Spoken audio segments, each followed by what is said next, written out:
Yes, I think you can see the Chao Praya River behind me, Mark.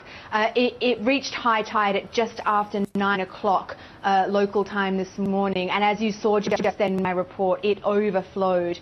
We were standing on its banks in this neighbourhood, really in the historical heart of Bangkok, and it came gushing over the sides. The sandbags that had been put in place in an attempt to hold back the water didn't work at all, and the water really flowed down the street. Some of the wooden houses that line the banks of the river were up to 5 feet underwater. Now, we have the Thai Prime Minister saying that the threat of flood to Bangkok is receding because the waters in northern Thailand that are really feeding the threat to this city are going down. That's good news. Also good news is that the central business district is still largely dry, only some areas there under a few inches of water.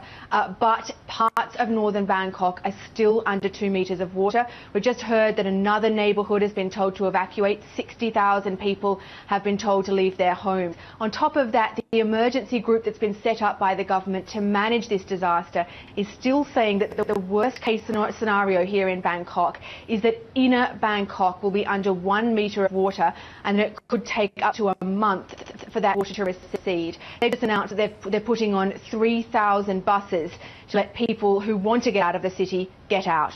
And where on earth are they all going to go to, Holly?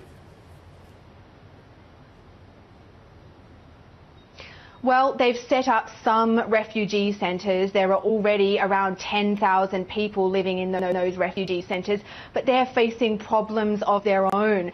The biggest centre was based in Don Mueang Airport, which is in the north of the city, and they had to evacuate that place because the flood waters had reached there. This is an ongoing problem. We spoke to one evacuee yesterday.